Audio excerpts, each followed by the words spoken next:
What's good, man? It's your boy Juicy J, man. Shout out to Virtual Homework Podcast.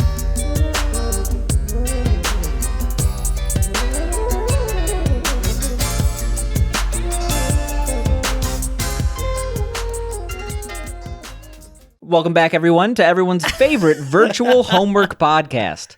Featuring... Are there other ones that people could enjoy instead? If you search Virtual Homework Podcast, we're like maybe 7th, 8th on Google in terms of pages. Listen, like we're number 1, and they're just a bunch of copycat little bitches. We're legitimately, if you go to like Virtual Homework on Google, we're on like page 7. But Virtual Homework Podcast, we are number 1. You know, all those people who accidentally search Virtual Homework Podcast, they'll find us. Turns out, again, I will reiterate, making a homework called Virtual Homework when everyone was going to online school, terrible idea. No, it was good marketing, because then they would actually find us on accident. Well, no, they didn't. We thought that, and then the scenario Is that was, really why you thought of this name? No, I thought it was like, oh, I'm forcing him to play this game. That's homework. And you're not forcing it. It doesn't. It's not really like homework if it's like a video game. Like keep in mind the first episode that we recorded that we didn't actually play. I forced you to play a game that's convoluted in Japanese without the ability to like actually understand. You were just like looking at a screen, confused, like what is going on. I actually need to go. I want to go back and listen to the audio of that because I think I was just unlistenable. like unlistenable. I don't know what's going on. Yeah. Anyway, welcome to the podcast. Now we do everyone. know what's going on. Welcome. This is a video game podcast. I just want to ask you play any more Catherine? Now that you understand you could go to easy? No. All right, cool. I didn't either. None of us will ever play any game we have played prior, ever. There's just not going to happen. The fun thing is, I said, oh, I'm going to beat this game. I said those words. No, you won't. That was a lie. You will never play it again. All those Catherine fans were set up for disappointment the second they believed me. Here's the thing. Unless it's a game that like personally like intrigues us to the point where it's something we're going to talk about or become part of our lives for an extended amount of time, we're not going to go back and play it. Like for me, it was like Hollow Knight or like Battle Ball. The Witness. Battle Ball rules, by the way. Battle Ball rules. If you've never heard of it, play Battle Ball. It's free on Steam. You should check it out with your friend. It's unplayable by yourself and unplayable with 2 people, but you should probably play it with a friend. And adding to his list of life-changing games, what did we play this week? We played Mr. Driller and Drill Land or Mr. Driller Drill Land for the Nintendo Switch or PC? I played it for PC. So, can we just say... it was on sale for $1. This game, it wasn't. Did you illicitly buy this game? Is that what you're trying to say? When we bought it, it was $1, wasn't it? No, the game's $30. How much was it? Not for me. Yeah, not for you. What are you trying to say here? But anyway, we played Mr. Driller Drill Land this week, which is a extremely thinly veiled corporate shill game for the oil industry. It's trying to get people onto the side of big oil by saying, "Oh, it's okay to drill. It's okay to use your land for fracking." Okay. Oh, so is that why we were beating off indigenous people throughout the entire game? Yeah, beating off. You know, pleasuring. I don't. Is that what the fracking means? Yeah, dude. Who knew? Fracking refers to like jerking off indigenous people. I just got my research last night. I gotta do my research because like last time I checked, I had a completely different thought about what it meant. It just goes to show how much conversation is done off just media headlines. You think fracking's one thing? I just got. People get fracked off last night. People get fracked off under a bridge. Fracked off. I want a t-shirt that says "I get fracked off." Yeah, you might get beat up because they think you're. What were we talking about? We're talking about how. Oh yeah, we're talking Mr. about Driller Drill Land, a game where you play as a boy who's enthusiastic about drilling. Is an entire plant for the oil industry. People play Mr. Drill Land, and they want you to go to an offshore rig, just drowning in oil like System of a Down, Freedom. No, it's supposed to be super cute. BYOB. You're drilling for the drilling company. You're drilling for like you really can't preface this in a positive way. Is there really any reason to drill into the earth that's not like negative in some way? I mean, there was obviously this one time where they wanted to like see how far they could drill, so they just did it. And that was pretty cool. Yeah, it just seems like everything regarding drilling is like horrible for like either the environment or like you're doing it for like gems, like for like a selfish means. Like, anyway, Mr. Driller Drill Land's a happy game based on like blood diamonds. It's just like so happy and based on Blood Diamonds. I think this is part of a series. For one, this is a remake of a 2002 game, if I'm not mistaken. Yes, a GameCube exclusive in 2002, only released in Japan. Until it was later released on Nintendo Switch in January. And this is like part of a Windows. Series. Like something that immediately becomes apparent. There's like a whole like cast of characters that like seem to be part of some sort of story. There's like a whole bunch of villains that all these people are aware of from like previous iterations of the game. I know nothing about. Like apparently this is a huge fandom. Like it's very much so Japanese. I imagine like in Japan it's probably popular, but prior to this I didn't know too much about it. So the thing is, I didn't know too much about it in that I had no idea what the actual gameplay was. I knew it was a puzzle game of some kind, but like the reason why I wanted to play this game specifically is one, it got good reviews, and like I guess that kind of put it on my radar. But two, I have a very vivid memory in a Best Buy in like 2004, and there was like a Game Boy Advanced, and there was Mr. Driller on the Game Boy Advanced in the Best Buy, and I'm like, hey, Dad, can I play the Game Boy Advanced Mr. Driller? He's like, no, we're leaving the store because I just saw it on their way out. So and you never got to play it? I never got to play it. Kind of forgot about it. It until you're like, fuck, 10 minutes before the podcast, I got to think of a game to play. Yeah, exactly. So I did that, and now we're playing Mr. Driller Drill Land, which is a modern take on the 2002 version of the game. And might I say, this is actually a really fun game. Yeah, I was surprised pretty much in every aspect of this game. I mean, like, let's go into the actual gameplay. It's a puzzle game, but it's kind of an action puzzle game. I've never really seen anything. Oh, definitely, yeah. It's very actiony, yeah. Yeah, so as the name suggests, trying to drill as deep as you can. Not really as deep as you can because there are set goals. You want to get to 500 meters or you want to do certain things. And the game acts as like I don't know, like a lot of these puzzle games in that think of any other puzzle game like we played Super Collapse where you're if certain amount of colors touch each other, they remove themselves. So what you'll do is you'll drill down to a colored section, and when you remove that colored section, other blocks attached to it might fall. And if similar colors touch any amount of blocks past 3, that will remove itself as well. So you can chain that way.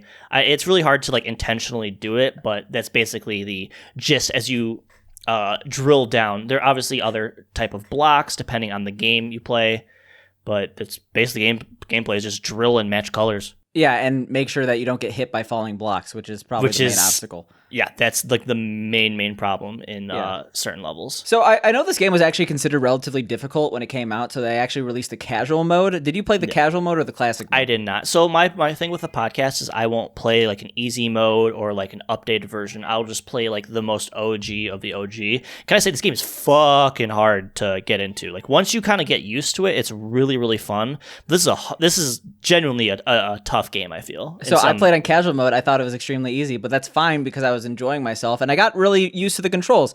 Like we were going to go classic. It was fucking hard. I think that for a beginner of this game, going into the less difficult version was actually better because like we'll go into the versus mode in a bit, but like I was beating you at the versus mode, and I feel like that was because by playing on the easier game. Okay, yeah, still. But I feel like by getting used to the mechanics. What the fuck is that? Oh, I beat you in versus mode, you piece of shit. All right. Anyway, yeah, like I feel like I got more used to the mechanics because I was playing on casual mode, and I could easily go back. This game is really short in that I could play the more difficult. You're mode not later. gonna. I really wish you would have played classic mode because like it was genuinely fucking hard. I mean, so the game as any puzzle game, like it's pretty easy to go back to. Like I might actually go back to it, like no joke. But you had the experience of learning how to do it. Okay, no, I'm fucking around. But so the game consists of you are Mr. Driller, Sautumo, whatever the fuck his name is, and your friends. You've invited to the Drill Land theme park, which is owned by Fluid, who for whatever reason looks exactly like your arch nemesis, but no one knows it. So you go down to the Drill Land theme park, in which you are able to ride 5 different attractions that all play differently, and they do play completely fucking different. There's like a castle one that's kind of like an RPG. There's like a space one. Space one where you have to get like oxygen pods. There's one where you have to collect Aztec trophies in order to advance. There's a literal slideshow mode where you get to watch an extremely slow parade go across the screen. That's fun. Well, but if you like twist your Yeah, you get to DJ joystick. You can make it chopped and it screwed. It goes super fast. Well, you could do the opposite too. You can make it chopped and screwed. Nightcore is chopped and screwed. Yeah, there's like 5 different modes. In my opinion, the best one was the haunted house one. I thought that one was really, really fun. It changed up the mechanics to where what you had to do is you had to find these little holy water things, which would give you limited amounts of holy water, in which ghosts would fly around to different colored blocks, and then if they were inside of one of the colors and you shot holy water into it, you would turn them into a gem, which you had to collect. And to get to each different stage of 5 stages, you had to get like 2, 4, 6, 8, whatever, to move on. And it was very, very fun. Okay, I mean, like, I enjoyed that one, but like honestly, like I feel like a lot of these puzzle games, they like have a billion different modes. Like even like Bejeweled had like a Zen mode. This only had 5 different modes, and No. they're all like distinct to me. But yeah, I mean, they are distinct, but I feel like I would rather have one fully fleshed out mode than like 5 slight variations. Like I personally like the classic driller mode where you're basically just going down trying to get to 500 with like, I guess, like oxygen tanks that you have to get. But even so, like I was enjoying every single mode I played. The actual campaign is basically playing these 5 levels and then a final boss with cutscenes in between. Yeah. It is the absolute shortest campaign I've ever played in a video game, especially one that at one point this game was $50. I think it's $30 now. It took me 3.5 hours to beat it, so I mean, I guess it's not that long. Casual mode, it took like 2 hours. So yeah. I just thought this was probably one of my favorite experiences with credits ever, because so the thing is, like, obviously there's different games in this series. Every single game is like for the Game Boy or like something earlier, so I'm not going to say these characters are incredibly fleshed out. It's obviously a back burner to the actual But like gameplay. the aesthetic for this game is actually pretty excellent. Like as far as like the graphics, the characters, like everything, like the music, like ambiance of each different stage is like very well presented. I'll get into that, but like obviously the plot was just like a byproduct to shill these It's But like the fact of the matter is, like, this game has great music, and we'll get into that in a second. But like the credits played like the most emotional song of all time when it beat. It's like, oh, thank you for beating this game and saving the world. It's like, oh, I met these characters like 4 minutes ago. I don't care about any of this. Like, why is it acting like I just beat Death Stranding? Like I don't I did not have an emotional bond to this game like this credits makes me think I have. But let's it's like anime credits where it's just like the most like epic, like emotional song ever. Flashbacks to like, oh, do you remember this moment in Naruto when they were all eating ramen together? It's like that was so fun, guys. It's like I don't have any sentimental moments with this show. I imagine like maybe Japanese people are more into it, but like I definitely didn't care too much. I actually skipped the credits. So wow. And Doodles will not stop crying. Like not time is pod time, Doodles. Well, I'm not gonna edit those out. I'm gonna make them louder. We need a third co-host. I just want to get into that music was emotional in the credits. I thought the music was great in this game. Like, legitimately great. Excellent. Legitimately great.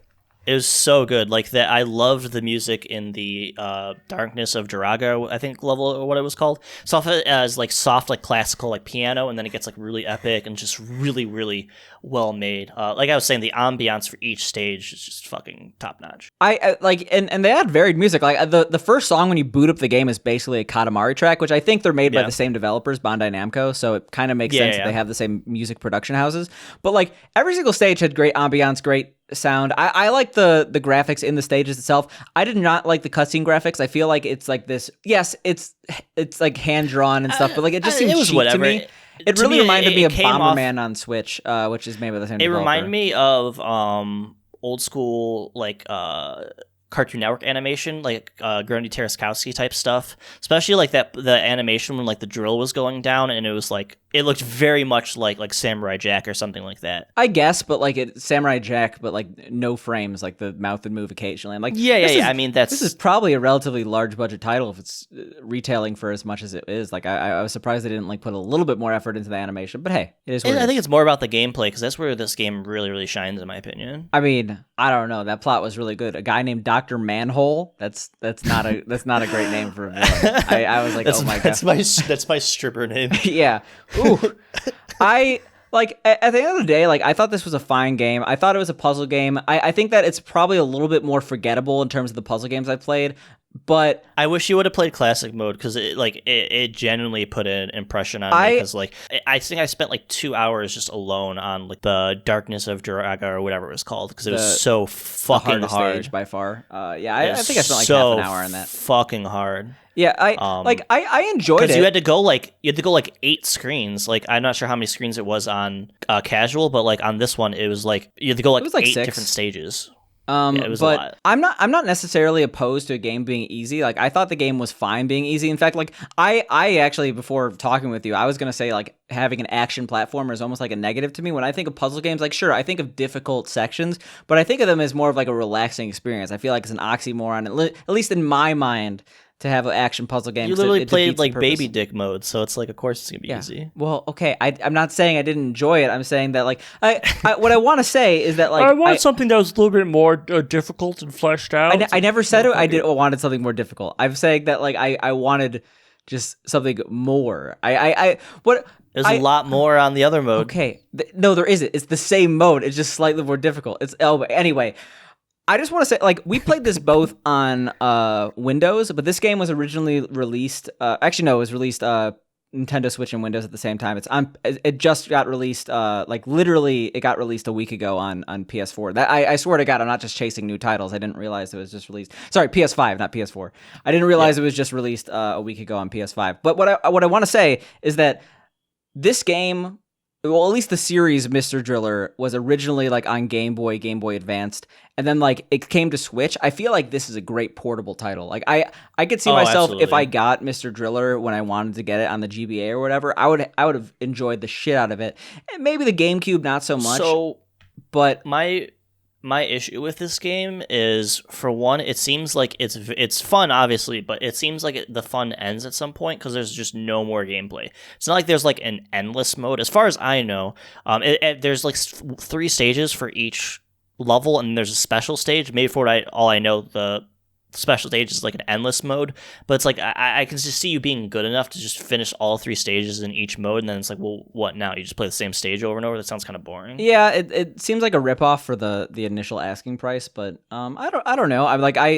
It definitely scratches an itch. I definitely enjoyed it. Want to know what I actually really enjoyed though, and we almost didn't do it because I was just like on a whim, like let's do this. What? The fucking multiplayer. Like, goddamn, that was fun. So we actually played the multiplayer right before this, and it was almost better than the actual game. Yeah, there's two I didn't gameplay types. Stop. No, I actually wanted to play more. Yeah, I was like, hey, you want to play more? But we did like a race mode where it's like you get items and then fuck each other over and try to race to 500 meters, and it's a lot of fun. I could see myself with like even like a party mode with like 4 people. That'd be so sick. What? I gotta isolate that sound clip of you get items and fuck each other because you said fuck each other over. But yeah. Anyway, yeah. So it was actually like legitimate. Like how certain games have multiplayer that's shoehorned in. Like this was a legitimate competition. This was me legitimately trying my hardest to beat you. It wasn't like it's multiplayer. We got to play multiplayer just to play multiplayer because we have like 2 we people. were actually getting somewhat competitive. We did like a best 3 out of 5. Yeah. And it was like, a little bit of shit talking and stuff like that, and it made me like really want to focus and like win because it was a lot of fun. Yeah, and it would definitely be fun with more than 2 people as well. It wouldn't really change the gameplay with more than 2 people in the race mode, at least. The other mode that they have is just kind of it's kind of like how in Mario Kart how they have like the multiple types of balloon modes. You only care about the one, the battle mode. I love balloon mode. Fuck you. No, that's what I'm saying. I'm saying you care about that one. Any other multiplayer actually that's a bad analogy. I thought there were like there's like the balloon mode, there's obviously racing, and wasn't there like one more mode in like Mario Kart that no one cares about? Am I crazy? I can't think of it. Nope, I'm insane. All right. So, yeah, balloon mode it rules. This is okay. I have the analogy has failed and I'm going to move on. Okay. Yeah, the other mode sucks. This one is good though, and it was fun. I don't know. Do you have any additional thoughts on the game? I almost feel like we didn't explore this game enough, even though like we both got to the credits and played every single. Like, I guess I didn't spend my in-game currency on in-game cards and other bullshit items that no one cares about. So what you can do is you can use your currency after you beat a stage, only if you beat the stage, by the way, to go to their in-game shop, and there's 3 different shops. There's one where you can buy cards, which do nothing other than collect. There's one where you can buy items, which do nothing other than collect. But then there's another one which you can buy items that will make the stages in each individual world, all 5 worlds, easier. So, like, for example, I could not do the RPG one. I physically couldn't. It was too hard. So I was able to do the other levels, and then I bought a power-up that gave me a 1%, a 5%, a 10%, and a 20% HP starting off, and then another one that gave it so when I died, I would come back at 30% life and basically have an additional life. Well, I did not need that at all. I beat like every single section. Like absolutely did. So how many lives did it give you? 3. Okay, yeah, it gave us 3, but it's like... I'm going to guess that the areas, because I remember when I was playing battle mode with you, and I think that was based on classic, like I was like, wow, everything's a little bit more broken up here. It's like I can't just like immediately get everything off the screen. Anyway, yeah, it was obviously easier, but I still enjoyed it. Maybe like the thing is, will you for me go back and at least play every game once on hard mode? Like maybe not the one that takes like 2 hours, but maybe the other ones because those only take like half an hour. Spend like 30 minutes playing it at least. Like you'll see how fucking hard it is. Generally, the puzzle games that I've brought in okay, that's not true. I was going to say generally the puzzle games in the podcast you haven't liked, but no, you just didn't like Bejeweled because it was Bejeweled. Would you say you're a Mr. Driller fan? I feel like you're hard to please when it comes to puzzle games. This game's actually super fun because I'm someone that's super attached to like aesthetic, like cuteness, music, presentation, and just everything about that, including solid, like really well-made gameplay that was difficult. It didn't really feel unfair. It was just difficult. It was a really fun and satisfying experience. Basically, we only we only did the first stage on each world, and each world has 4 stages, but that was enough to complete the game. I might go back and play more of it. Here's the thing, though: there's no achievements or anything in this game to track like what you're doing. Yeah, so it's weird. Like, There's like trading cards, but who gives a shit about the Steam if I can't show cards? off what I finished, like. We always have a thing of like after we finish a game to like kind of like, oh, you only got like 6 out of the 20 achievements, you fucking piece of shit. Like, yeah, well, I think if you're a puzzle game fan and you've ever played a Mr. Doodle game, or even if you haven't, I think this is a solid pickup. I think it's a pickup on sale. Even though it's already discounted at $30, this game isn't like. Yeah, this is a sale game. Yeah, it's just not long enough. So. There's not enough content there to be worth like, especially the original price tag. But this, it's still. I would say this is like a $15 game. Really if you're a baby dick gamer, there's a casual mode. Or if you're a real man, you can play classic, and there's a little bit of everything for everybody. I think you would probably really like. So like, Mr. Driller 2 is the one that I was looking at in the Best Buy or whatever. That was like the fact of the matter is like you love the GBA, you love the GBA aesthetic. Absolutely, I bet you would love like the original GBA versions of these games. Like I could see that, but like I don't know how much GBA you're playing. Maybe that's the game I'm choosing next week. I don't know. Find out next time. Find out next time, maybe. We are on a puzzle game kick right now, and we're getting off of it. Well, at least I am. I picked this one. I picked Bejeweled. Did I pick another one? Am I crazy? I mean, didn't I say that we're both like puzzle game fans? And you're like, no, I am not a puzzle game fan. No, granted, I like puzzle. No, you were the one who said you weren't a puzzle. I love puzzle games. I never didn't like puzzle games. No. We can go back like 8 podcasts, like 20 podcasts ago, where we had this exact conversation. Where I'm like, oh, we're both like puzzle game fans. You're like, well, I guess I'm not that big. We had this huge conversation. I think you're thinking of a someone said clip it and send it to us. Yeah, no one's doing that. No one's going back. I mean, the thing is, I have timestamps. I actually care enough about this podcast to do timestamps, but I don't have. I gotta hire someone to write out the scripts of every single episode. We gotta get a Jamie. Yeah, no, Jamie doesn't write out the scripts of every episode. Jesus Christ, Jamie just looks shit up. That's what he does. Yeah, well, we need someone to look shit up. No, but he can't. We need someone to type out every word said on this podcast in order. Oh, like a court stenographer? Yeah, exactly. We need a stenographer. That's it. Speaking of stenographers, what else is new? I've had fucking both Party Boy 69, Baller in the Club, and that ha ha ha ha ha ha ha. Do you play music in your store? So 2 things. One, my manager is like 65 and all he plays is like 80s like butt metal. Butt metal. Well, it's like Poison and like shit like that. Like That's butt metal to you?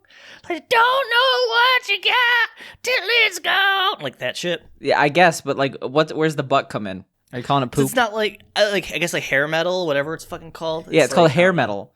No one calls it butt metal. You okay? Well, I do. I think it's like, because like here's the thing. I think like Metallica like came from like the same era, and I think that's like metal. But it's like, I don't know. That shit's like, you don't like off-brand like, Metallica. Well, no, it's like boy band like equivalent of like rock music. Okay. If like metal, I guess. I feel like I'm not gonna get to the bottom of this. At this point, I'm giving up. So regardless, that's what my boss listens to. So I can't listen to anything when he's there. And then when my coworker is there, he likes to listen to either show tunes. Oh God, what's that? Show tunes. Gross. What's that music that is like? Oh my God, I can't think of the name of it. It's like EDM mixed with like old school like 40s music. Lone Digger. Lone Digger. It's like ba-da-da-da-da-da-da. No, Lone Digger is literally the name of the song that's like super popular. Electro swing, which is like one of my least favorite genres on the planet. The thing is, I heard Lone Digger once, and I'm like, this is a fine song. But like after like that song, and then like the next like 4 songs that sounded exactly the same, I'm like, this is the worst. He exclusively listens to that, Nightcore, and like Disney music. It could be worse, like blasting Nightcore in the store. I mean, I know you're not blasting anything in the store, but just like we're playing it off our laptop, like it's like you could hear it. To be fair, so when you think Nightcore, do you think of like Disturbed? No, Nightcore? I'm thinking of like MTC, but like even higher pitched. No, so it's like Nightcore as a genre isn't just like EDM music. I know it's the opposite of chopped and screwed. They'll take like country music, like rock music, like. So he's just listening to sped up lame genres, including Nightcore. Well, no, sometimes it'll play good music. It'll play like what's that song say? You're not saying words. You're just. I know. I don't know. I don't know the actual words. What's that song where I don't know the lyrics and I'm just going to be in a really high pitched voice? It sounds like that. Rockefeller Street, whatever. I still don't know it because I'm not super into the popular music. What the kids listen to these days. I assume your employee or your coworker's not a kid, but no. I'm assuming this is like a 55-year-old brony, but I could be wrong. No, he's actually a very nice person. Well, shout outs to him. I just wanted to say I wanted to get this thought out of my head because it's true. Electro swing is like the Rick and Morty of like music. It's like I think it is like unlistenable. Okay, I think it's fine as a genre, but everyone I know who's into electro swing is like the worst human alive about it. Yeah, it is absolutely unlistenable. But we did found a medium ground on music to listen to. He likes to play like symphony version of video game soundtracks, and I happen to very much so like that myself. So we'll listen to like Kingdom Hearts Symphony or like Mr. Driller Drill Land soundtrack. No, definitely not that. I do sometimes listen to the Final Fantasy 14 soundtrack. Okay, listen, the Mr. Driller whatever in Drill Land, the soundtrack is actually it's pretty ballin', but you don't own it on CD. Yeah, I don't own it yet. No, when I'm by myself, I play exclusively trance music because it's my favorite genre. Well, I was just gonna say you got to play the Chin Up High song on loop in your store. After the store closes, it's a different thing. Yeah, but that's not the point. You want to scare customers away. That's the whole point of business. Definitely not. I'm very good at my job. That's the whole point of business. Like, why does anyone go customers away? Why does anyone go into business if not their dream to be in a position where people are scared in public? That's why people. That's why people go into business to make people uncomfortable in public. That's how it is. That's how I would be. Feel like I like go out of my way to like get 5-star reviews and stuff like that. Like I probably said like a million times today. Like I probably have 30 or 40 like parents and kids that come in exclusively for me because they say they had such a good experience and I can help their kids out and things like that. Like in regards to cards and stuff because they're like, I don't understand this newfangled Pokemons, and I'm like, I got you. If a customer came in and said, "Put your arm on the table. I got a butcher knife. If you let me chop off your hand right now, you get $2 million." No. 3 million. A hand? No. Like left hand. No, it's like I can't. Hands. I really don't think you're that good at like the fact that you're hesitating means that you're not really good at customer service. Well, no, That's what I'm trying to like. The customer's always right? Let me go out to Google 1-star review. He wouldn't let me cut off his hand for $2 million. Never coming there again. Yeah, the fact, you gotta at least think about it. You said no immediately off the bat. You gotta sell yourself. You gotta sell you having two hands to the customer. It's just a matter of you're not a good salesman. It would drastically lower my quality of life to miss any fingers because I game is my favorite thing in the world. I can't think of any finger. Not having one of these fingers would I wouldn't be able to type as well. I wouldn't be able to watch Sid. Just because you don't have a hand doesn't mean you can't game. Like there's literally half coordinator in AGDQ, and he's amazing. He's better than me at video games, and he only has one hand he's had that his entire life. He's 30 and had 30 years to practice it. To go from not having it and not having it.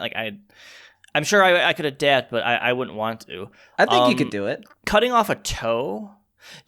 Maybe I would do losing. No one is going to approach you asking to cut off your toe. No one is going to do that. I just couldn't imagine that doesn't satisfy the thrill. Off. There is ruin a lot of things. I understand where you're coming from, but I just need to tell you that you're not going to be able to bargain your way down to a toe because there's a type of person who gets satisfaction off chopping people's limbs, and that type of person who needs that much excitement, and they're not going to settle for a toe. They're already at that point propositioning you. I don't think there'd be a circumstance in which I'd be able to do it. I'm one of those people that'll do anything for money. You're can I throw a turd at your face for $100,000? I'm I'll do it right now in the middle of public. Yeah, but yeah, where you're just chilling with your friends in high school. How much would it take for you to jump in that lake right now? It's I don't $500. It's it's not that much. Don't worry. I used to have friends that would do that shit. They're dude, I'll give you $20 right now if you go lick that car. And I'm all right, and I did. And he's I'm where's my $20? Yeah, pretty much. I used to have a pool growing up, and we were coming out of my house one time. One of my friends was I'll give you $20 if you just go jump in that pool. I'm okay, and I just did it, and I'm all right, I'm home. Let me go change. Anyway. I don't think that you're a good customer service man because you won't. Listen, I have no dignity. I'll do anything for money except chop off an extremity. As long as it doesn't affect my long-term enjoyment of life, I'll do anything for money. Did I I think I brought this up to you as an idea for a subreddit. It's the $5 challenge. You post something all right, do this and I'll give you $5. You just post challenges and anyone can do it and mods verify it. That would turn violent or sexual extremely quickly. Well, obviously, mods would have to curtail it and stuff like that. But if someone's all right, take a video of you smashing an egg on your head, it's all right, $5 right there. I think that could be a genuine subreddit. People would be the change you wish to seek. Why don't you moderate this subreddit? Why don't you get more responsibility in your life? That'd be fun. 5 minutes, someone's legit. Stab I've yourself in the shoulder for $5. With a fork. No, but go back to what you were saying. You were trying to think of something I wouldn't do. No, I couldn't do it. What's that supposed to mean? So I was trying to think of something you couldn't do that wasn't maiming yourself in some way, emotionally or physically. Yeah, I could have been I don't know, just go to an execution and lick the guy getting executed in the electric chair. They do that still, right? No, they don't. How much would I be getting? I'm just I would probably do that for I would probably do that for $500. Lick the guy getting executed? What are we talking about? What does this mean? Realistically, what is harming me in that? You have to be invited to an execution. Yes. You go to the execution. You say, "Listen, I need to be in the same room as the guy." Oh, no. So this would be assuming that this was all pre-set up. No, obviously it's not. Well, then that would never work because I can't be yo, let me lick this dude. I want to go up to a warden. I want to go up to a warden and ask. He's gonna die anyway. Just tell that. Yo, tell. Can I just? He's gonna die anyway. Just let me lick him. Let me just get a taste, just a little bit. Ask the guy first. Obviously, consent is required. To be hey, you're gonna die in 3 minutes. Can I lick you? And he's yeah, whatever. He doesn't care. He's over I think that's completely different. In a situation where it's all pre-set up and you have to lick a dude, sure. I am definitely against the death penalty, but I'm slightly less against the death penalty if they allow people to lick. If he's down to get licked. Do you think it would be less humane if they had like strippers like dancing in front of you as you die? Like pulling the trigger? No, they're just like as you're dying. Like, is that more humane? I watched a ton of Oz before, like I got sick of the show Oz, and Oz is set in like a prison, and like one of the things that they had, like it reintroduced death row, and it was like they all got to choose the way they die. I don't think they could do that anymore, can they? I don't think you ever choose how you die. No, they that totally was a thing at one point, but like I mean, you could look it up, you could verify me, fact checker Jamie, look that shit up. Yeah, no, they ask Mao. Where's Doodles? Look it up. In the show, they always like chose how to die, like. Execution by firing squad, by electric chair, by whatever. It's like if how you could want to go. I just want to finish my thought and then I'll let you know the details and the nitty gritty of how I want to go. But like if you could choose that, like where does it stop? Why not say like, oh, I want to be killed from firing squad, but I want these specific circumstances? And it's like where do they draw the line? I don't think you're allowed that. I think you're given 5 choices and that's it. I think everything's just like lethal injection now.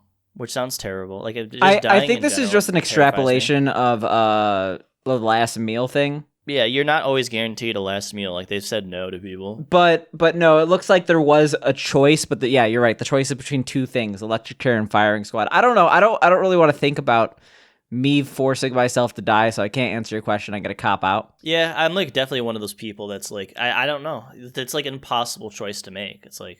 Well, you're the one who's also talking about like self-decapitation, where it looks like you ripped off your own head. Well, that's like in meme world where I'm allowed to. So for reference, no, you've referenced this like 8 times on the podcast, by the way. But yeah, sure. We're not going to do it. Go ahead. No. You can't just reference. Okay, coolest and then not way to say fucking die is you make a noose out of barbed wire, and then you super glue your hands to your head, and then you jump off a building, and then it like hangs you and cuts off your head, and then. When you die, people are like, holy shit, that dude was so badass, he ripped off his head. Yeah, except like you're also jumping off a building, so depending on the height of the building, it might like just be a blob on the street. It's not that tall. Like, my feet can almost touch the floor. Not that tall. So, what were we talking about? Licking dead people? Or licking I don't to be dead people? It was an insane conversation, like completely, like I don't know. I don't know. Do you have any other insane things that happen? Yes, I mean, like... I just want to... We mentioned sicko mode last podcast, and I'm sorry for smiling right now, because like it's just like I don't know how else to bring this up. It's so terrible. Stop laughing. What the fuck? We had no idea. We had no idea. We record on Wednesdays. It happened on Friday. I didn't cut it out from the episode. I did previous editing. We all know what happened about Travis Scott. Yeah. It's pretty terrible. And we're not going to actually, like, yes, a lot of people died during a crush at a Travis Scott concert. He has a history of inciting violent acts, not violent, inciting chaos at his concerts, and also there were just way too many people in a too small venue, whatever. They're facts that are out there. Things will be revealed, but I just want to talk about 2 things related to this. One, the fucking insane level of just, like, advertisement branding that goes into like society. Because what I was thinking, like, because he canceled the second day, which like how he got a brand deal out of like the people fucking dying or whatever. Yeah, but he canceled the second day, and I'm like wondering because like I was going on their website because I wanted to see like who was playing the second day and like who was playing the first day and like why the logistics. I'm like, wow, there's a lot of brands that still have their like massive logo like on this website of like a literal mass casualty event. It's like I wonder how that's affecting like you're in like the Pepsi dealership. It's like it doesn't affect at all. No, they probably don't even care. You're in the Pepsi dealership and you're like, all right, so Pepsi dealership? What the fuck is a Pepsi dealership? You're in the Pepsi headquarters and the advertising. What the fuck? Oh no, I didn't mean to say that. I'm going senile. But you're in the Pepsi dealership as one is, and you're in the advertising division of the dealership because we're calling a headquarters. Stop saying dealer. My dad owns a dealership. Anyway. You're in the advertising brand division. It's like, all right, so Pepsi just spent $1 million to sponsor a mass casualty event. What do we do now? We just sponsored death. Like, where do they go from here? It's already happened. They're just like, fuck it, just don't say anything. I guess they're in that way, but like I still would not be think about this. This is the first time I've heard anything mention this, and this is all over everyone's timelines, TikTok, wherever. Not one person has mentioned branding with this at all whatsoever. I remember seeing some Reddit comments, but like Reddit comments, that's like Twitter replies. Like there's some people are like, oh, I bet like it's like saying ratio. Like, why didn't any of these sponsors check on the safety? I'm like, why? Are you, like, that's like such a Reddit thing to do. That's like a Reddit thing to do to like say like, oh, this one person in this one company, like, why didn't they just do everything? It's like you don't understand how responsibility works. It's like when people think like there's a vast conspiracy with moderators. Anyway, that's like where I was prefacing this, but then I also saw that like Travis Scott. Like, he's like, oh, I'm providing anyone who went to the concert free mental services for a month. By BetterHelp. Sponsored by BetterHelp. I don't... Ugh. Why? I mean, like, I understand, like, companies are in charge of like, you know, there are, like, mental health resources that are... there's companies that run them. But, like, the fact that BetterHelp is on, like, every single podcast ad... Yeah. I guess we're talking about BetterHelp. We basically made it. They did not sponsor this podcast. No one sponsored this podcast. No one will ever sponsor this podcast. We talked about you don't know that. furry cum on a pizza for like 20 minutes last podcast. But like, I just any company besides BetterHelp, any company, the family of people affected will get 500 gems in Raid Shadow Legends. Yeah, by using like unlimited V-Bucks. I mean, that actually would make sense considering Travis Scott had that huge Fortnite concert, right? It's just such bad optics, and it's like I'm seeing stuff after the fact. Like you're seeing like that night he was partying at Dave & Buster's. This is what I actually wanted to get into. That I was like extremely crazy. Like, yes, it was revealed that they found Travis Scott in the Dave & Buster's with Drake. And then they're like, hey, you know, actually a lot of people just died at that show you were at because I guess he couldn't see it. The logistics of like Travis Scott going to Dave & Buster's after a massive concert, that's what does Travis Scott do at Dave & Buster's? Why doesn't he just have an arcade at his house? I mean, some people just like to have fun. I mean, I'm sure they rented out the whole place. Do you see that one video of Travis Scott like on the like high platform, like looking down at the crowd, and there's like 15 cops like resuscitating like 3 people? Yeah, he's just like staring at them and singing. We've all seen the shocking images. I'm just like trying to like I'm thinking of Travis Scott in this Dave & Buster's, and for some reason my mind can't get that thought out of my head. Oh, dude's playing fucking Pump It Up. I don't know. Angry Birds game. Yeah, he's playing the piano key game while people's families are in turmoil. He's like having fun. Like, do you think at that point he knew about it, or just like he had to, right? Like he was there. He was there, and there's definitely no way that he wasn't aware that something was off, considering literally every single person, even the people who were completely enjoying themselves. Because honestly, I looked at the concert footage, and like I was like, yes, there are like screams like once every 10 minutes, which is like not great. But, like, if you just look at the footage of, like, people in the front row, like, yeah, there's chaos on one side, but the other side is just, like, people having an enjoyable time. Like, if you were watching, like, a live stream of this event, it might be difficult if you did not already know what was going on to determine that something was wrong. That being said, like, he is much closer than us. From his perspective, he literally had, like, 4 or 5 people come up to him during the concert and tell him about it. And he's like, no, I'm not trying to hear that right now. Let's go. I'm pretty sure they told, like, the cameraman. But what... the whole thing that weirds me out, I don't see Travis Scott just going to Dave & Buster's. Like, I feel like that's the weird thing. It's like he must have like felt some way. Yo, Drake, you want to go to fucking Dave & Buster's? Yeah, that's the weird part. They're just like, fuck yeah, I want to go to Dave & Buster's. That's the weird part to me, because I just can't see Travis Scott and Drake going to Dave & Buster's on a normal night. Just like, oh, we had a really good concert. Let's go to Dave & Buster's. Go to Dave & Buster's. It's fun. Fuck you. I love Dave & Buster's. They have good food. They have fun. Like I get. Like the thing is, like they're Travis Scott and Drake. They got NFTs. They can go anywhere they want.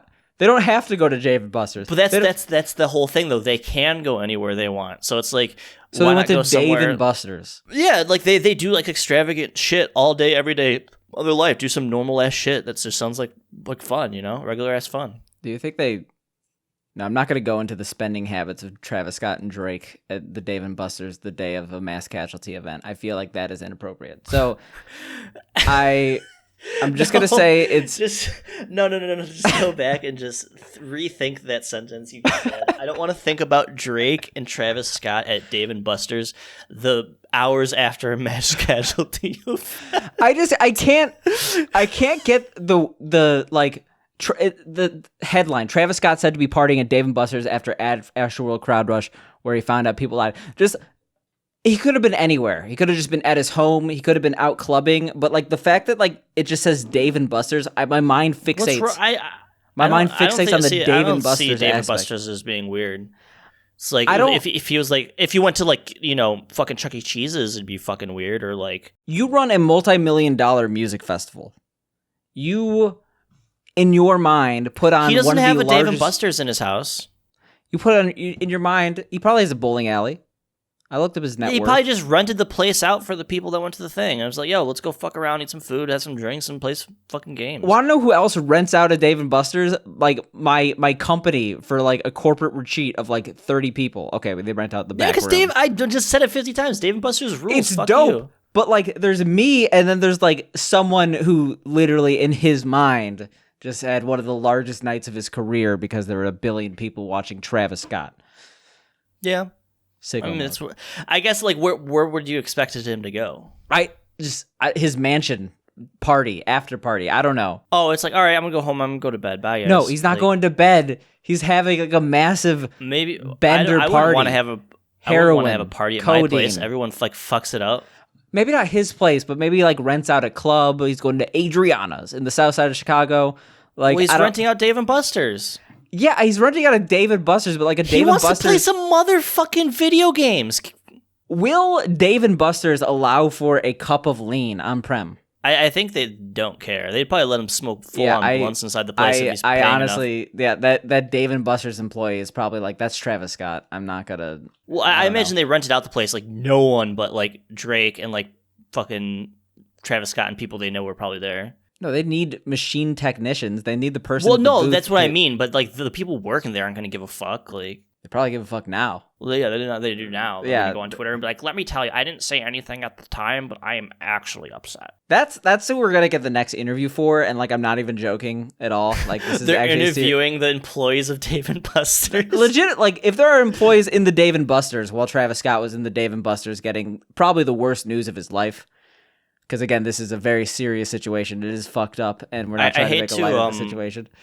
Completely cut aside. I have like multiple glasses, and I got to figure out which one I've been drinking out of. I almost just spilled it. I have like one over here. Let's get off the Travis Scott topic and play the game. Which one is bong water? Which one is regular water? No, they're all just water. But like, which one has been sitting the least amount of time? Do you ever like drink part of a water and you're like, oh, this has been sitting. I want to get another one. Yeah, but usually what happens, and this is gonna make me sound like a gross person, because I don't know, I'm a pretty gross person. All humans are gross, but yeah, like there'll just be like half water bottles laying out, like, and then it's like recycle time, and then I just like I just drink all of them, but put them in. Well, if they're closed, it's fine, but like I have like cups of water because they're not their days old. Oh well, I mean your apartment's probably cleaner than mine, so it's like I got like gotta get that air purifier. Gotta get that cat hair remover from the air. So before the podcast, I was plugging in my headset my mic behind my computer. There's so much cat hair in my vent. I ate so much candy last night. I actually got nauseous. Yeah, these are from Halloween. But there's a lot of cat hair. I had Sweet Tart Ropes. Those are super underrated, super good candies. Yeah, they are. They're extremely good. I don't have anything to add. They're good. So, like, when you go Halloween candy shopping or whatever, do you just go straight for chocolate, or do you prefer, like, the sweet shit? So I have a tradition. I'm like one of those... What's that? Every single year I lived on my own, I just get a bowl of Twix. Just pure Twix. I like Twix. I think Twix is, like, middle of the road, just good candy. Yeah, I would never go to buy a Twix. But, yeah, I just fill up a bowl with Twix. No one comes, and then I have to eat all the Twix. I like Kit Kats, but they get, like, caustic and, like, burn my throat.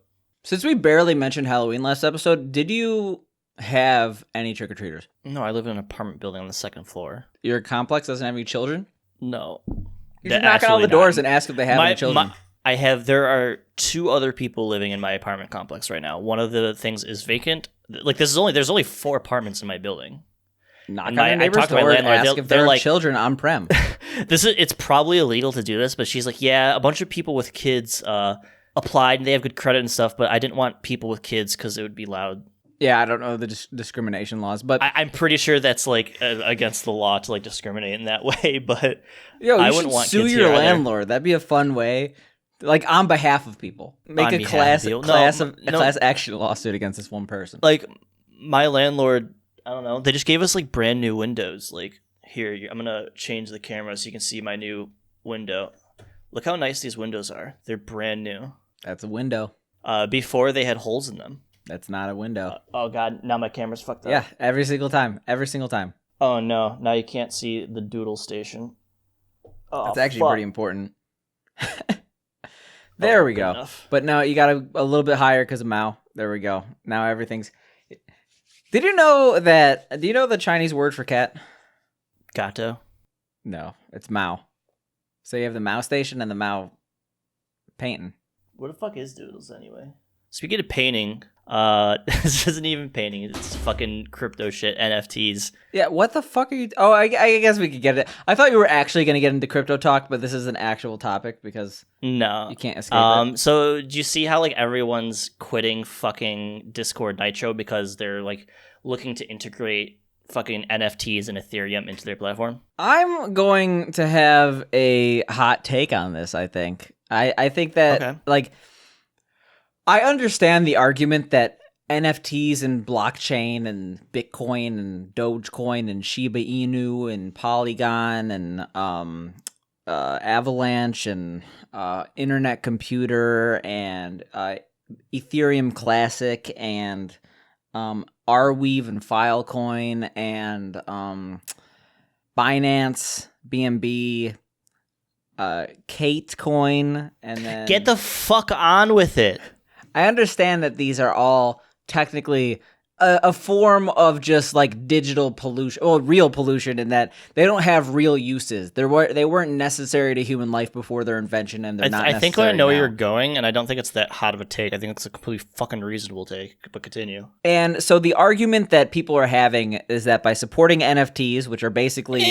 It's bad for the environment. Basically, owning it is a complete waste of resources and like as they type from their Apple iPhone. Exactly, made with like diamonds, fucking mined from children as they drive their cars that pollute the fucking world, as they eat meat that fucking destroys the ozone. I don't think it increases their carbon footprint enough to have a significant no. There's no reason to 70 other. it. It's just fucking virtue signaling. You know, I mean, yeah. Their whole argument, it's like, well, but those things are necessary. It's like, you don't need to eat meat. You don't need to drive a car. Like, you don't need to do all these other things. You don't need to have that fancy, like, Gucci clothes. Like, fuck off. Like, I hate this, what's the word I'm looking for? Just this virtue posturing. Signaling? Well, I just hate this posturing, like, virtue signaling and stuff like that. I think the better argument that people never actually talk about is the fact that, like, the NFT market and really any of these markets completely destroys like markets for any sort of PC peripheral like graphics cards and stuff like that. But even so, like it's more at the chip level than like the graphics card level at this point. Yeah. There is just a massive demand for graphics cards, but like if you go to like Inner Mongolia, China, and you go into any of these like massive Bitcoin farming laboratories, like they're not using GPUs. They have specialized Bitcoin mining equipment.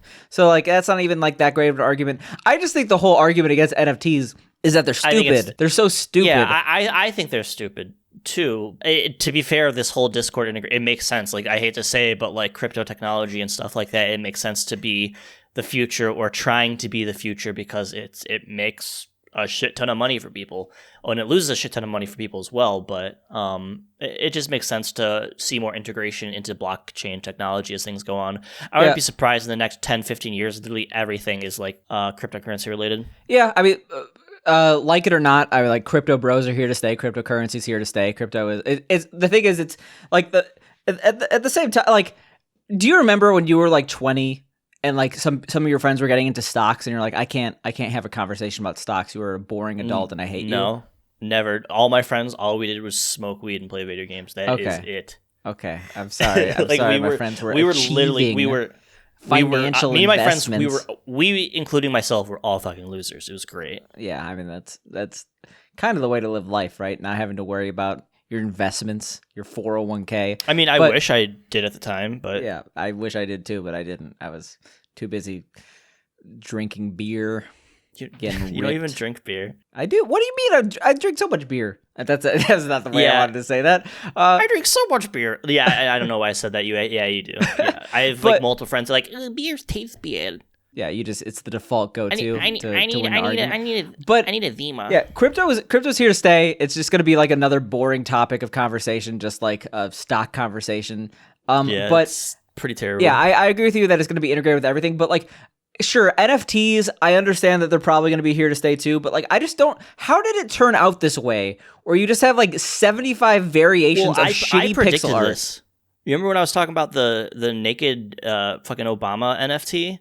Yes, I do. Now they have Amaranth NFTs that sell for millions of dollars. No, it's almost the same thing. We have different paths. So there's two things. One is I think it's insane that basically every single NFT project is shitty art that is slightly varied. So it's like instead of getting the chimp clip art with red hair, you could get it with yellow hair, and they all cost thousands of dollars. And like one is smoking a blunt, one isn't, and it's like the cooler ones sell for more. I don't get it. There's like the I actually looked into these. There's like the NFT punks. There's like the monkey ones. There's like some cat ones or something like that, and they're all like 50 Ethereum a piece. I'm just like, Jesus Christ. Yeah, the monkey brand where it was like 55 like different types of monkeys. That was the rug pull that like they just stole all the investors' money. It's like we got lost in the art. We didn't see it wasn't the investor. So what happened with that? It was the guy who set up all the contracts, set up all the websites, set up everything. Like the guy who was like the foundation of the project. They kicked him from everything and blocked him from everything and just took all the money. Okay, but like this whole thing in like an interview where he's like, I was just lost in the artwork, man. I didn't see the signs. I was lost in the art. Just like imagine like a stick figure of a monkey, like as he's like saying like, oh, I'm lost in the artwork. Lost in the art. Yeah, like, but I just don't get how the like art come from. Don't people like claim that? Like I always see the claim that it's like, oh, this is stolen artwork. Like, is it? I thought it was like AI made, or like how does it work? I don't know. I don't care because it's just not for me. But I like the whole thing. Amaranth was saying that she sold an NFT of herself. It's like a pixel version of herself. It's like a 16 by 16 pixel image that looks like a figure from an NES game. It's not actually an Amaranth NFT. It's not like your idea where it's like you're going to have exclusive images of certain people on the internet. It's just like the shittiest thing you've ever seen, and like it's selling for like thousands upon thousands of dollars. I don't get how this is how it is. Like people are talking, oh, NFTs is going to be fractional shares of a human's life. You could put an NFT for yourself, and owning that NFT. I mean, the thing is, that's pretty much the exact same thing as having a coin in a way with a fixed supply. But it's.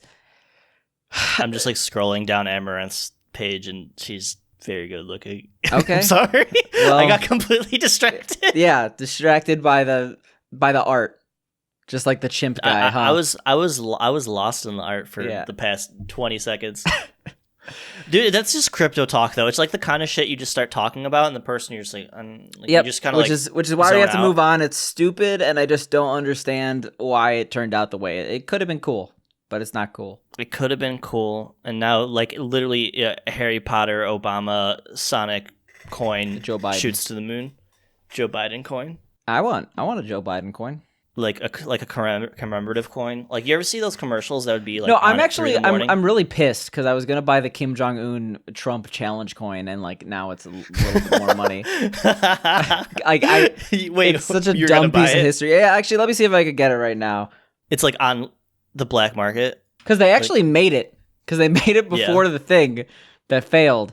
All right, it's whitehousegiftshop.com, $250 for the challenge coin. Man, that's almost. I almost want to do that, but that's so much money. That's so much goddamn fucking money. I'll get it to you for. Would you want that for Christmas? Yeah, but you're not going to send me anything for $250 for Christmas. That's insane. We're not having. This is like a very old Jewish person conversation right now. Refusing gifts on the pod. Let's not do this. I'm gonna get you some special. Okay. I'm not gonna get you shit. Good. I'm gonna actually ask for shit. I'm gonna have my so DDR much pad money back because that you tried to Christmas. sell. You're not gonna. No one wanted it. Like Yeah. I had like 50 people message me, and they're just like, "Oh, how much? Can I come get it?" I'm like, "Yeah, sure," and they just never responded. Yeah, he's trying to sell my things. He's trying to pawn off my things without my permission, and it's a really big point of contention in our friendship. But let's move on before I get really upset. What are we moving on to? I mean, speaking of things I dislike, YouTube's removing the dislike button. This is great for the podcast highlights channel. Holy shit. I saw a really, really fucking funny tweet. Someone was like, now there's just going to be people, like, if you're disliking a video, you are doing it knowing only the person who created the video can see it. I mean, yeah, I guess that's true, but at the same time, no one's going to check their dislikes anymore. They're literally just going to live happy lives. People are making this out as the worst change in the world, and as a smaller content creator who is constantly hated on because the shorts algorithm just gives people videos that they don't want to see. Mm-hmm. I'm happy that I no longer am going to face the torrent of downvotes that I constantly get as a podcaster on the internet trying to shill my podcast to people who don't want to listen to the podcast. I shit-talked somebody on a WoW forum, I think, and they took my name from that and searched my YouTube, found it, and disliked all my videos. Well, so if you look at a lot of my videos on my YouTube, it's like all of them will have like dislikes, and then there'll be like comments like "you effing nerd" or some shit. Jokes on them. That's jokes on them. It's interaction. That's interaction, which actually makes the YouTube algorithm push out the content more. It doesn't matter if it's heavily disliked. So push it. They just helped push your it channel real out. good. Speaking of interaction, if you haven't rated our podcast 5 stars on Apple Podcasts, rated our podcast 5 stars on Apple SoundCloud, rated our podcast 5 stars on Apple Spotify, then what are you doing with your life? Go onto YouTube. The first video you see, say, I rate Virtual Homework Podcast 5 stars. That's equivalent. Where I was going with this? Oh, yeah. YouTube dislikes gone. People are making this out as like an apocalyptic, like, you're not going to be able to give feedback to the content anymore. It's like, who gives a like, no, you just what's the point of a downvote on any website? Have you downvoted something on Reddit and it actually mattered unless you were the first person to downvote it? No, of course not. But it's like, if I see a thing that's like, oh, meet my autistic cat, whatever, or it's like, oh, my boyfriend said my art sucked. What do you guys think, Reddit? And it's like a masterpiece. So just block the entire r/pic subreddit, because like it's just like a guy smiling, and then it's like the title is like 400 words. It's like, you might think this is just an ordinary image of me smiling, but actually I just thought of 4-long battle with dwarves. Not the like, I'm talking like Middle Earth. Like, yeah, that's all I was thinking is fucking Middle Earth type shit. Yeah. Have you been watching Lord of the Rings as you pass out again? No, I should though. That'd be a really good idea. I'm doing this. I would actually like to get on Discord and watch like Lord of the Rings. I'm doing this like thing now where I don't have my phone in bed with me. I'm like putting it in a different room so I could read. I'm sorry. Did you do a lot of homework this week? Did a lot of dome work. No, I didn't. Is that sucking dick? I was like, oh, okay. I just where's the OnlyFans? What would Juicy J say? Okay, he says that's a line in a zip and a double cup from Rubber Band Business 2. You know what that is. No one else knows what that is, but you know what that is. And that's what's important. YouTube got rid of dislikes, and that's also what's important, because it's not going to really matter that much. Like, sure, you dislike stuff. That's good for the algorithm. I don't know. I'm kind of indifferent about it. I could see why they didn't, but at the same time, I'm like, dislikes have been fine for years. They're like, but it's like toxic. But it's like, yeah. But I think it's like when you get those videos that have like 1 million fucking downvotes, it's like more iconic than like, you know. I actually, did you watch the announcement video? No. They literally said, now to answer your frequently asked questions. It's like, oh, how could I actually see them if I want to? And then like the second question was like, did you do this because YouTube Rewind was the most disliked video of all time? It's like, no, we didn't, but we keep in mind that people who make videos are actually like distraught with like basically they brush it off saying like, no, that's not why they did it, but like, shame on you. They still kind of put a little bit of shame in there. I think it's a fine change. I think that like really everything should kind of work to get the algorithm in. Like hypothetically on TikTok, they don't use likes and dislikes, but if you just immediately scroll past the video, that kind of shows you don't like it. That's what YouTube's basically trying to do. Any type of interaction, like they'll straight up tell you just hit share, then hit cancel, and that's like considered interaction that'll put you into the algorithm on TikTok. Yeah, so like exactly, they're everything's trying to just let the machine learning take a drive. Like all of a sudden, every single one of us one day is going to be like a Ben Shapiro like nut job. It's just gonna happen. That's the main goal of YouTube. Surely hope not. We've said it before how like YouTube genuinely puts you in some dangerous places. One night you're looking at Roblox videos, next thing you're looking at Third Reich. A guy in a Minions shirt going onto the highway. screaming at people that they work for the highway through the Minion Squad. No, apparently. So I've been on a binge of Connor O'Reilly, but apparently he's big time. He's like on Late Night with Seth Meyers, fucking Seth Meyers of all people. Yeah, he's like a writer on the show. Oh, I didn't know that. Yeah. I thought he was just fucking insane. Fucking. I mean, he is insane. Going onto the highway is an insane thing to do, but I applaud him. I'm a Minion boy. I'm wearing yellow. I'm repping. Do you think Mao's a Minion boy? Do you think Mao would want that Minion drip? Do you think that the Minion drip would have been able to stop? Man, we could have had a Halloween episode, and I could have got like a fucking Minion outfit. How sick would that have been? Do you think that Minion drip would have stopped the Great Leap Forward from being as disastrous as it was? Do you think that like if he was wearing the Minion drip, he would have decided like to just start like making shitty metal out of melted down appliances? I don't want to answer this. You don't know? You want me to move on? This? You really want me to move on? Okay, I'll move on. Just for you. No, let's just end it. Let's just end it. Let's just be done. See ya.